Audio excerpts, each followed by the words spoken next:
Hello everyone, welcome to Geek Tank, where everything is a matter of geek. I'm Zia. And I'm Kay. And I am reoccurring guest Chris. At this point you're a host, and this is basically your segment. And the segment, of course, that I'm talking about is Cinema Sideshow. This is now our third episode. And today, what movie are we talking about, guys? So today was my week to choose the movie, and I chose Road to Perdition. Okay. The movie came out, what year? Wasn't Old it now. early 2002. 2002, yeah. So damn, yeah. It's been You a see, while. I hear 2000, I'm like, that's not old. It's And not I'm like, old. wait, that was 17 years ago. Yeah. I'm old. Nice little classic now, you can say. I was 10 years old when it came out. I'm one of those like hipster dudes. Like most of like the movies I watch are like 19. Have you ever seen an Ingmar Bergman film? I like how you're just judging me because of that now. Well, I mean, It's not like I'm sitting here going, if you haven't seen Ingmar Bergman, you're not a person. No, you're just like, you're a subhuman, that's all.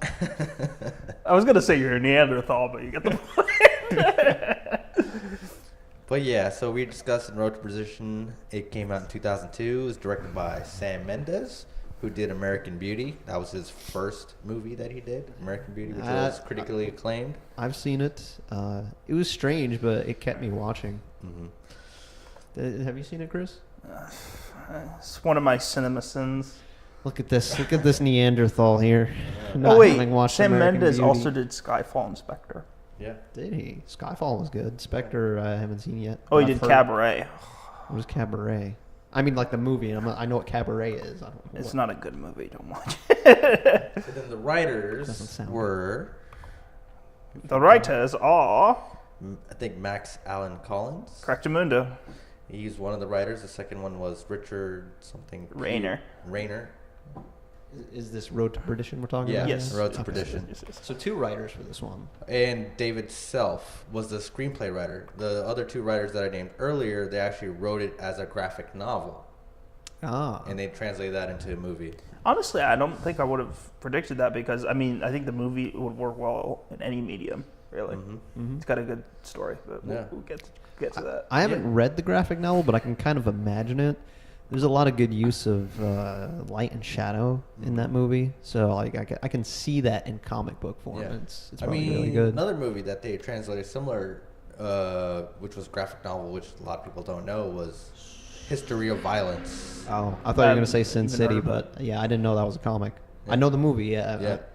Yeah. Viggo Mortensen, great. They did a whole bit of it in the show Archer. Wait, what episode, Archer? It was the one where they combined Bob's Burgers and Archer.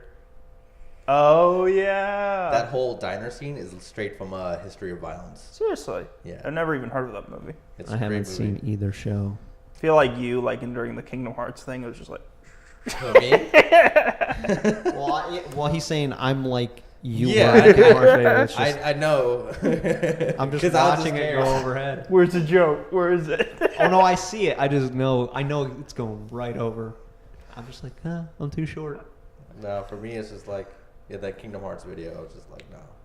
I ain't down with this Mickey Mouse bullshit. This game is stupid. This doesn't make sense. Geek Tank shirt. Yeah. Not down with the Mickey Mouse bullshit. But what are your thoughts on the movie? You could go first. I'll jump in.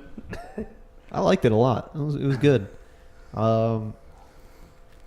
I don't know if it was historically accurate or any of that. I think it is because I remember hearing a story about someone that stood up to Al Capone and their son watched them die and then they went on to be a writer. I think I've heard about that being a real story, but I don't know if this was based on that. I don't think it was based on that. I think the story more it was just I think a random story. I mean, like a self.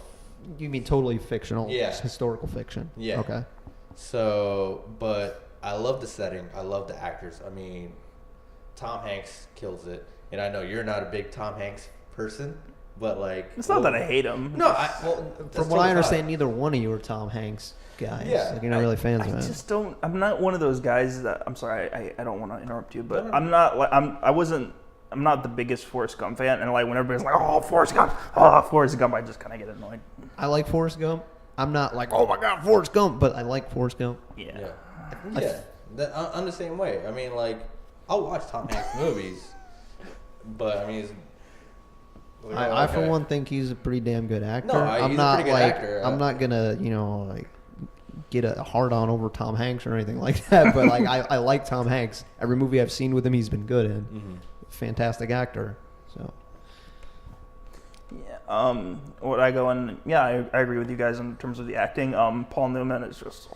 Yeah, this is one of, I think, Paul Newman's last live-action movies. Just, I mean, I've seen him in a couple different things, and he just like kills like everything. Yeah. Have you guys seen the Sting?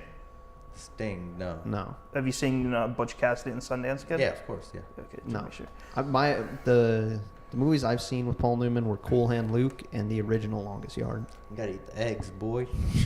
He's got so many though. It's hard, but I mean, I would definitely like say if you haven't seen The Sting yet, you guys should. I mean, it's not going to be a recommendation for me, but it's definitely a good movie. But I mean, he kills it. I mean, Tom Hanks does a really good job, and I actually thought that his son, The boy, Tyler. Yeah. I don't know how to pronounce his last name. I think it's Tyler Hoechlin or Hoechlin.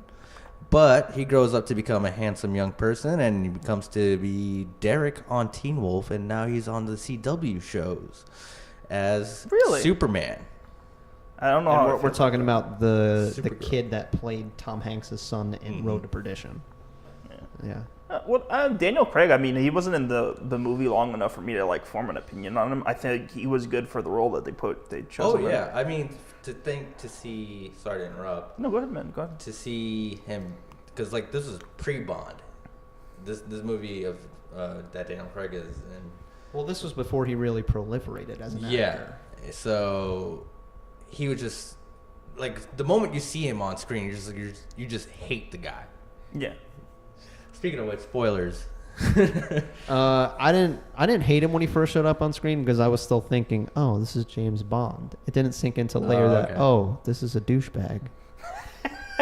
What? Isn't James Bond synonymous for the douchebag? Yeah, but a lovable douchebag. He's what's the trope for it? The lovable bastard or something like that. Yeah, it's some kind of trope. I forget what they call it, but it's something to that lovable effect. Bastard. Yeah, I think that was the trope name. So yeah, I mean, to see Daniel Craig just be in this totally different type of role before he was James Bond. Yeah, it's like kind of unsettling, I guess. And you're just like, man, you're supposed to be this SWAT. You know, if you watch this after you watched him in a James Bond movie, you're just like, whoa, what the fuck? I actually... why are you such a little douchebag? Why are you such a spoiled child? This is something I did unintentionally, but I watched this movie 2 weeks ago or whatever it was, and then a week ago I saw Casino Royale again because I wanted to see more Mads Mikkelsen. Yeah. So he's all about that life. But yeah, I mean, seeing the two, it's kind of weird because, you know, you got the iconic James Bond figure, which he is the most well known for, besides, you know, Sean Connery, if you want to push it back there. But I mean, was his really breakout role that I remember, Daniel Craig. So, well, I mean, now that you bring up Casino Royale, seeing Daniel Craig in this movie after seeing him as Bond is like seeing Mads Mikkelsen in Polar and then seeing Mads Mikkelsen in Casino Royale. You didn't do a lot in Casino Royale. Exactly. Yeah, Daniel Craig didn't do a lot in Road to Perdition. Both of them playing like these sort of you hate him though. You hate him a lot. Like after as you watch the movie, you just fucking hate his character. Yeah, that was intentional though. Yeah. I know it's totally intentional, and that's the thing. Is like he nails that role, as in like he gets the audience to hate him. Going into spoiler territory now, because I do want to discuss his character a bit. You almost sympathize with him though, because I think it happens with a lot of men that grow up in like the shadow of greater fathers, is that they sort of get this Napoleon complex. That's not the right word for it. Inferiority complex. Yeah, inferiority. And he kind of has that going. No, yeah. And it's almost like he can't stop himself. So he's a douchebag, and he knows it, and it's almost like you see glimpses that he wants to be better, but he can't. And he's also insanely jealous of Tom Hanks' character. Which brings me to a good comparison, because it's kind of like Gladiator in a sense. which is directed by Ridley Scott, I believe. Yeah, you're right. And it gives me that comparison where, like, you have that tale of like father and son. Commodus and Marcus Aurelius, yeah. And this is kind of like the same with Tom Hanks and Paul Newman and Daniel Craig. Yeah. Whereas, like, you'd think that, after Paul Newman may go away, he would probably hand it over to Tom Hanks, the mafia or the gang over to Tom Hanks. But then, Daniel Craig is, like, very jealous, and he's just like, fuck it. I'm going to get rid of my competition. Uh-huh. Yeah. So let's kind of elaborate on the plot, though, in a synopsis sort of way. So it's this mob story, right? And you have, like we talked about, Daniel Craig and Tom Hanks. I can't remember the characters' names because that's the problem with big actors. You just see them. But they're both sons of this mafioso, this higher-up mafioso. But one is an adopted son, and that's Tom Hanks. And he's more like the prodigal son than the actual son Daniel Craig is. Yeah. And it just sort of spirals into this whole tale of jealousy that kind of puts Tom Hanks in a bad way and puts him at war with the mob, right? That's a good way to sum it up. You can go a little bit more in depth. Yeah, I already said spoilers. So, I mean, yeah. Okay. And it's a movie that came out in 2002, so it's like... If you haven't seen it by now, I mean... Okay, whatever. yeah. Seriously, watch the movie. It's great. It's honestly, it's in one of my top movies. Like, I consider it to be in one of my top movies. It's definitely one... I think it's... No, I'm sorry. Did I interrupt you? No, you're good. It's definitely a movie that I can... It's one of the few movies I've ever seen that I can recommend it to anybody, and I know they're going to like it. Yeah. I mean, I can, like... I can't say the same about movies I recommend to some people. But this is a good movie. Because it's like a tale of family at the Yeah, heart of it all. I mean, it's a revenge tale, but it's also more about the family. Yeah, it's more... It's like you see two different aspects of a father-son relationship. Mm-hmm. You see Paul Newman's relationship with his son as Daniel Craig throughout the movie, and then you also see the budding, father-son tale of Tyler Hoechlin and Tom Hanks' his character, and also the father-son dynamic between Paul Newman and Tom Hanks. Yeah, it's also go ahead. Didn't interrupt you. Go ahead. No. No. I was just gonna say it's solid in pretty much everything it does. It's got the father-son dynamic. The acting is good all around. And there's some shots that I thought were really, really good. Like one scene to me that really sticks out is going further on into the movie. Let's see if we can circle around and like talk about the plot more. Was towards the end was the scene where Tom Hanks actually has to kill Paul Newman and it's all in the rain. My God. That was well directed because you didn't know where he was coming from and the director left it a mystery where he actually was, made him more like an intimidating figure. Yeah, all you see is just like the flashes of the gun. Yeah. Just like... Kind of reminded me of, have you guys seen Miller's Crossing? Mm-mm. It's another mob movie. It's by the Coen brothers. Okay. One of the earlier films. But it has one of those badass Tommy gun scenes too. It kind of reminds me of that. But I mean, it's hard to do shots in the rain. And that's one of the best examples I can think of that does like a shot in the rain really well. So since you jumped forward closer to the end of the movie, there's another good shot, which is where, spoilers, Tom Hanks gets shot himself and killed by the assassin. Yeah, they sent Jude after Law. him. Yeah. Another That's right. That was character, Jude Law. Jude Law. Mm-hmm. Dude, his character in this movie is just like... He gives you the skeeves, right? And he's usually known as leading man. Handsome Jude Law, And he's just nasty. Have you seen Grand Budapest Hotel? Yeah. Oh yeah, he's fantastic in that. But the interesting thing about that shot was you could see Jude Law the whole time in the reflection of the window, but you couldn't actually tell you were seeing Jude Law until he moved. Yeah, because like the way the camera was set, it was just kind of like it gave you this focus on this other thing, but then like the thing is like if you look closely, he's always they didn't hide anything. They didn't hide anything from you, but like the way they aimed the camera made you focus on Tom Hanks and what he was. To what me, he was doing. it was kind of. The thing always like whenever you hear it, it's like what the fuck was that, a bird? But going back to the scene though, I don't think it was even meant to hide him because in my mind, like when he's walking to the beach house and finally he's watching his son in the distance. Immediately, I started thinking, "Oh, he's gonna get shot." Oh yeah, I saw it coming too. I just didn't know where it was gonna come from. Yeah. So yeah, But I mean, you could go like talk about the plot more if you want to. Yeah. I mean, what do you guys thought of the world building, like the way how it was set in that era? I liked it because we start off in this small town. We don't really know how big things are until shit hits the fan. You just know that they're in this town where Paul Newman kind of rules everything. Yeah. So you think he's the big guy. But then as we get into the second act and Tom Hanks has to run away, we see, oh, wait, there's something bigger at play here. I think it was set in, the rest of the movie takes place in Chicago, right? Mm-hmm. And you find out, oh, this is Al Capone's territory, and Paul Newman's just this small piece of it. Underboss, really. Yeah. So it's nice how that sort of expansion on the world felt very organic. It's something we all kind of know if you're familiar at all with American history, because Al Capone is a big part of that. Yeah. It's like one of, if not the biggest mobster, yeah. Yeah, even if you don't really know who Al Capone is, you hear the name and you're like, oh, yeah, I know he's a gangster. I know what you're talking about.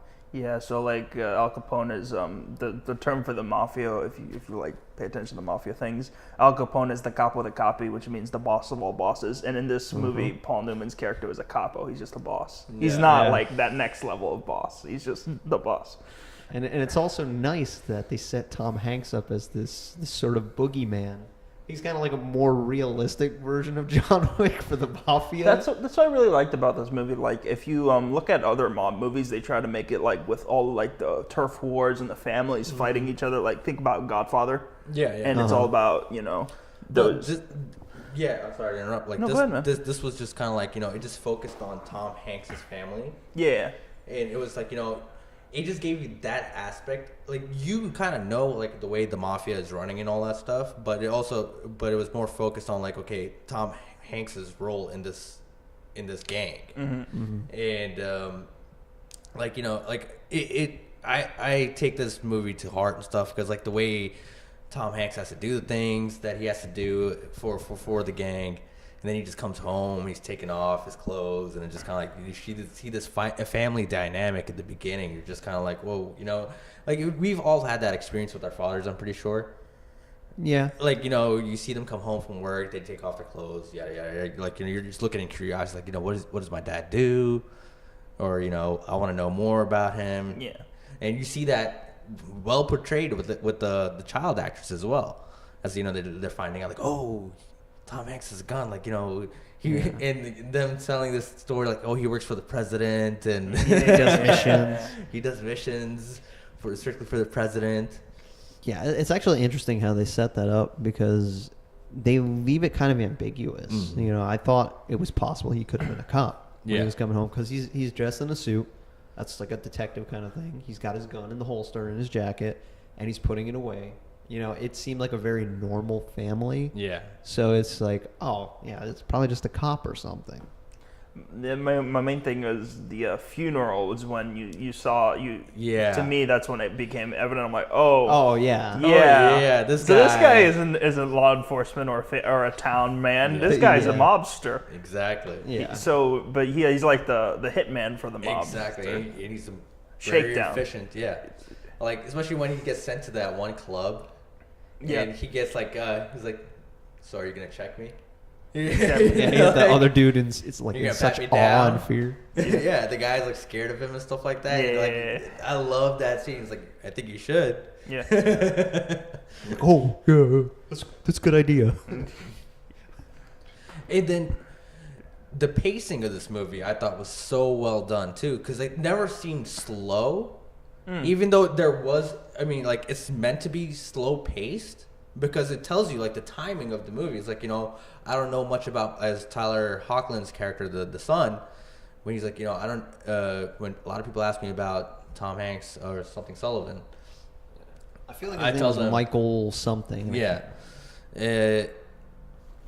Michael Sullivan, yeah. Yeah, Michael Sullivan. I just tell them about the time that, I spent 12 weeks on the road with them. Or however many weeks, and he's like, you feel those weeks in this movie. Yeah. And it's so well done. Like, you see him driving, learning how to drive, and throughout the whole movie, like, when they're robbing the banks, it's just so amazing to me. To me, though, I mean, one of the things that I really... were you going to say something? I didn't mean to interrupt. Go ahead. But one of the things is the relationship that Tom Hanks has. I really like his relationship with the different mobsters as he moves along, like, and how it's strained throughout the movie. One of my favorite scenes, actually, in the movie was the scene he had in the diner with Jude Law. Because we're talking about, like... if the Tarantino movies are really good at doing it, where you have that tension on a boiler, like, oh shit, what's gonna happen? Oh shit, what's happening? And so you see him, he knows that the guy across from him is gonna kill him, and the reason he isn't doing it is because there's a whole group of witnesses. And so when he goes to leave, goes to the bathroom, and he darts out really quick, you're like, oh, so yeah, he got lucky. But I love, kind of reminded me of the scene from, have you seen Heat? Yeah. Of course, yeah. Oh, so with Al Pacino and Robert De Niro, have you seen it? A long time ago, I barely remember it. But that's the scene it reminded me of. It's like two people that are clearly against each other in a room with each other, and they're thinking like a shootout's about to happen every moment, but they're just being very civil, and they're just like, oh, what do you do at Livingware? I'm a photographer. Yeah, it was like a nice homage to that, like, to the scene in Heat. Almost, it felt like to me, because it's kind of like, you have that scene with Robert De Niro and Al Pacino where they talk, like, that's a fucking boring life, blah, blah, blah. Yeah, exactly. I can't do that shit. And then you have the scene here, it's like, oh, yeah, I photograph dead people. Oh. Jude Law's like, yeah, I'm a photographer. I photograph dead people. But the fact is, like, he kills them, too. Yeah. Yeah, that was really creepy. I love how they have the I guess you could say subtext where like they're talking about very normal things, but that's not actually what they're talking about. They're sizing each other up the entire time. Yeah. Another great example of it, though it's a different like contest, it's not a power struggle, is if you've ever seen Annie Hall. No, but that one is more between a male and a female, and like they're saying one thing, but in actuality, what they're thinking, like, God, I want to fuck this girl's face. That's sort of different dynamic. Yeah, but similar thing going on, and where it's not the surface meaning, it's what's beneath. The it's like subtext. It doesn't take any stretch of the imagination to get what they're going for. And then you start seeing like this progression within in the movie where it's like he's getting back. He's like, oh. They don't take my offer seriously. They don't want to, help me out. These other capos don't want to help me out. Yeah. Fuck it. I'm gonna start robbing them until I be a pain in their ass. And then they have no other choice to fucking let me do what I gotta do. Yeah, but it was not. That wasn't really the straw that broke the camel's back. The straw that broke the camel's back is okay. Even after all of that, they're like, we're not gonna turn on him. This is like one of our most trusted bosses. Yeah. And even if it was his boss's son did fucked up, he's still one of our best bosses. We're not turning our back on him. Yeah. So once he killed Paul Newman's character, now they're like, well, the boss is dead, so you might as well just kill him. Fuck this guy. We don't need him. He's a liability. Yeah, exactly. Yeah, and that's the thing too. Is like it was good. Like show you that like Paul Newman is the one guy that they actually care about, not his son. Exactly. Yeah. And the only reason that they're taking care of his son is because of Paul Newman. Exactly. And it's tough for Paul Newman's character because he knows this. Yeah. He knows it, and he's just like, well, he's my son. I can't. Yeah, I can't just do that. And you feel bad for Paul Newman too, because like Paul Newman's like sad about the whole situation that happened with Michael Sullivan and his family. Of course he is. Yeah. And the fact that it's just like, oh my God. I also started to harken back the scene where it's like when the messenger is like giving him the money. Yeah. And he's like, oh, take your son, whatever his name was, and he's like, I can't. Because you fucking killed him, and like boom, yeah, it's just like shit. That was just like, oh my God. Yeah, and I think the movie, is underrated from the way it's directed. Like I said, I already said that great scene with the rain. What I really liked is when it's finally come to a head, and the mob decides that Daniel Craig's character is too much of a liability. Yeah. And so instead of like a normal action movie where like the hero goes in there and guns blazing and he manages to get through all the bodyguards, they're just like, here you go, he's a liability, kill him. Oh yeah. Dude, I love how he just walks in so casually, bah, done. Yeah. And I love, like, they leave it sort of to the imagination, like, and then they show you the door, just kind of like the mirror. Yeah. And you see that perfect. It was just so well done.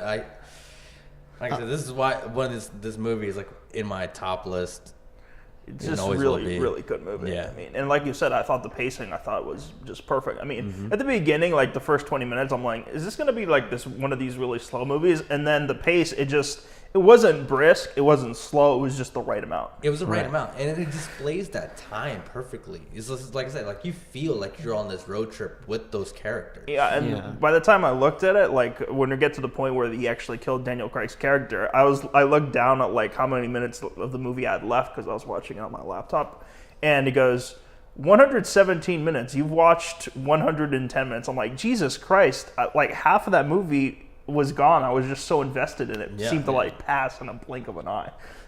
That was one thing I remember talking to you about as soon as I had watched it, that when I was watching it, it felt like a lot of time had passed, but without dragging. Yeah. Because again, it's almost like you're going on this journey with them. It really draws you in like that. Yeah. And it's a case of I think it's a case of movies at their finest with the passage of time, because whenever you have slow burns, for instance, even with Blade Runner, and I love Blade Runner, there's times when it just feels like, okay, well, let's move on now. This shot's going on too long, or this segment's taking too long, but I didn't feel that at all with this movie. I wouldn't categorize Blade Runner as a slow burn, though, because I think of slow burn, I mean, burn is in like, it's sort of like a tension thing. Blade Runner didn't seem like they were creating tension so much as they were creating... They were showing a set world. pieces. Yeah, a world. Okay. It was creating a world. Yeah, it was like more like, okay, we get it. Like you're trying to show this artistic shot. You're showing it a little bit for too long now. Well, yeah, Blade Runner is also a case of it needs to like show you the world. You need to get the entire picture of what this story is about. But I would say that Ridley Scott, when he directed the original Blade Runner, he wasn't as grandiose or slow moving with the shots, because most of Ridley Scott is mostly a set designer that masquerades as the director. Yeah, so I guess I should clarify that when I said that I was thinking of 2049, Blade Runner 2049. Yeah. Whereas the first Blade Runner I think it's a lot shorter. It's because I think it sticks to the 2 hours, whereas 2049 is like 2 hours and 40 something minutes. Wait, are you talking about the Blade Runner theatrical cut or the Redux version? Director's cut. Redux. Yeah, the definitive, the latest one, the definitive edition. Definitive edition. None of the narration. Yeah. 1 hour 57. I'm pretty sure the new Blade Runner was 2 hours 44 minutes. So I know it was like 2 hours 40 minutes. Yeah. So that one is a lot longer. But yeah. I mean, I like my point was that like Blade Runner 2049. I mean, this is supposed to be about Road to Perdition. And kind of got. No, I was just trying to make a comparison and how like even though this feels like a long time as you're watching it, it's not in a bad way. It's that it feels like you went on this 6-week journey with them, whereas with Blade Runner, it's not nearly as long of a journey. I think it's over the course of a few days. Yeah. But then the movie itself is much longer, and it feels slower. And there's times when it does drag a bit because those shots, they're artistic as fuck. They're beautiful. It's just but like sometimes it's a bit much. Let's move on to the next. Yeah, I agree. But yeah, this movie, like I said, though, it's the same length as the original Blade Runner, Road to Perdition. Same length as the original Blade Runner, but it was much more briskly paced. Yeah. But like I said, I mean, I thought it was a good pace. It's just a solid movie all around. Stanley Tucci's character is pretty good too when you see him interacting. Oh my god, I love that guy as an actor. Dude. Stanley Tucci, fantastic. dude, like he in the hood, like when he's talking to fucking Daniel Craig's like, you need to shut the fuck up, get in your room, and yeah. I thought you were talking about that guy. That's one of the I mean, I know that's his whole point is to be an unlikable character, but Daniel Craig I wish he had just a bit more depth, just a bit. I wish he had a little more screen time. Because he was pretty prominent in the very beginning, and then he was gone for pretty much the rest of the movie. And I understand why, but he's in hiding, But I like those scenes between him and Paul Newman where you kind of see, like, look at him, he's just a big man child. Yeah, he is. He's throwing a temper tantrum. I really he's trying like to get daddy's attention. I really like that scene in the beginning where you remember how he goes off and he kills that guy who was speaking out against the mob boss, and Daniel Craig and Paul Newman are in a big meeting with a big long table with all the mob bosses. He goes, "Do you have something you want to say?" And he says something really sarcastic, and his father like slams, and he goes, "Do you have something you need to say?" Dude, I love the scene where Paul Newman is just like going off on Daniel Craig. He's like, "I curse the day that you were born." And then like, just right after he's like, "Oh, he realizes like, I fucking hate him, but then he's also my son, and as a father, it's like, you see that like that dual transition." Yeah.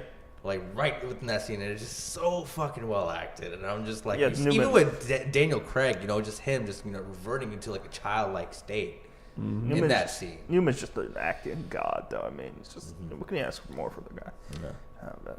I do believe this was his last live action movie, and I think his last movie was Cars. Yeah, his last one was Cars. Okay. Let me look because I have the thing up here. Just give me a second. What year did he pass away? It's been a while. I've seen his documentary, and he was all about racing, so Cars was like a treat for him to do. Yeah, you're right. Cars was his last, but this was his second to last, I think. And what a way, like, oof. Yeah. It's a good send-off for him when you think about it that way. He did so many movies, though, throughout his life, but yeah. Yeah, especially like that scene, when Tom Hanks finally gets up to him, he just looks at Tom Hanks and is like, "I'm glad it was you." Yeah. Mm-hmm. That was tough because then it's like you can see the pain in Tom Hanks' face too. I know, it's just like, oh my god, you just feel for these characters. And one of the closing lines that I just love in this movie that I take to heart is Tyler, the son, when he's talking about his dad. He's like, when people ask me, how was Michael Sullivan? Yeah. I simply tell them he was my dad. And it's just like, oh my god. Oh, I'm still like... I had a feeling you're going to bring up that line because it is a good line. It's such a good line because like it just tells you like the depth of like perspective. It puts perspective into a very, this monumental thing. It's like... Right, because this whole movie was dealing with shades of gray. These characters weren't good, but they also weren't all bad. Even with Daniel Craig's character, we don't like him, but that's because we're on Mike Sullivan's side. Yeah. Like I was saying earlier, he's someone that you can actually sympathize with because you can see how he became this jerk, and you can see that he doesn't really want to be, but he just never really grew up in a healthy way. Yeah. And even with the son, man, I mean, like, killer acting. Tyler Hoechlin did great job as that young. Because, like, you also feel his guilt. Because where he thinks, like, it was his fault that his family died. Yeah. And you can almost see from his perspective that, why he would be feeling that way. Because Tom Hanks' character is very cold. Yeah. And it almost seems like he's upset with his son over what happened, but it's not really that. It just seems that way. And like Tom Hanks is pretty much upset with himself. Like you see that struggle with they're both feeling guilty, and upset at themselves, blaming themselves, when really it wasn't their fault. Yeah. So it's just Daniel Craig being a fucking dick. Yeah, exactly. It was just the perfect storm of all the worst factors coming together. It's just God. That's the thing was the movie did like a really quick turn because do you remember the scene where Daniel Craig loses his mind and he shoots the guy and obviously his son is watching through the camera, through the lens, whatever it was, through the little peek hole in the room. You know what I'm talking like about. Like the little grate, whatever. And you see him when Daniel Craig sees him there and he's got the gun to his head. He goes, "It's your kid," and then he goes, "Okay, then it's all right." And he moves away. I'm like, oh, he's just going to leave him there. Yeah. And then when he comes out later and he kills Tom Hanks' entire family, I'm like, bro, that escalated quickly. Yeah. That was one thing I was unsure of from that scene because it's almost like I thought maybe there would be a sort of story where the son would grow up and kind of be traumatized by this, but also become a hitman. I thought it could go that way. Mm-hmm. Or, I thought it could go the way it went, which was... shit hits the fan. Daniel Craig's character's a nutcase and, tries to kill them. And then the thing is, like, you see the dynamic between, like, that shift after he witnesses all that, he doesn't want to talk about it. Like, he sees Paul Newman, he's like, I'm gonna fucking avoid you. So you see, like, Daniel Craig, in his mind, in that character, in that role, he's probably like thinking, maybe if I get rid of them, I'll impress my father, because they won't be in trouble. Like, I'll get rid of this problem, they won't say anything. Yeah, I mean, I can see that logic working for his character. Yeah. It probably would. It's stupid as fuck. Like, but I'm it's like, going to impress my father by getting I'm rid the of one this. that killed Mike Sullivan and his family. Yeah. Who's the real badass? Well, not even that. It's just for him. He's probably thinking, like, maybe I can get into good graces with my father by getting rid of this problem where... That Whether that they too, might talk. because he could be looking at it as, my father likes Mike Sullivan so much, but if he wasn't around, maybe he'd like me more. Mm-hmm. Yeah. Actually, another character I really liked was you remember the last place that Tom Hanks was robbing?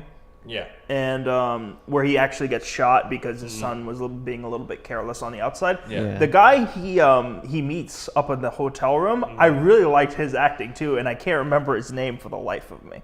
So I thought he acted the hell out of that role as well. But I mean, the acting all around is just good. It was just essentially what I'm saying. Yeah. Yeah, very, very well-rounded film. Yeah. And I just love, like, also the ending dialogue too. It's like when people ask me, if I always grew up on a farm with the son, he's like, no, I lived a whole nother life before that. And it felt like he lived a whole nother life. And it was just, God damn, this fucking movie is amazing. So, with that being said, I guess. yeah, I think that gives us our verdict. This movie is definitely a watch if you haven't already. Yeah. So, I'm recommending it for sure. Oh, damn. Like I said, one of the few movies I can recommend to my snobby artistic friends and the layman. Yeah. Those are the best kinds of movies, the ones that can juggle both. Yeah, very rare you see a movie do that. Yeah. But yeah, good time. And obviously you recommend this because you recommended it to us to watch. 2 this thumbs episode. up for me. I like it. 4 thumbs up between the two of us. Yay. 6. So yeah, definitely good time to check it out. Now It's back to Chris. Back to Okay. Chris. Did you? Seventh Seal. I did Polar, remember? Oh, okay. I picked something none of us had seen. Okay.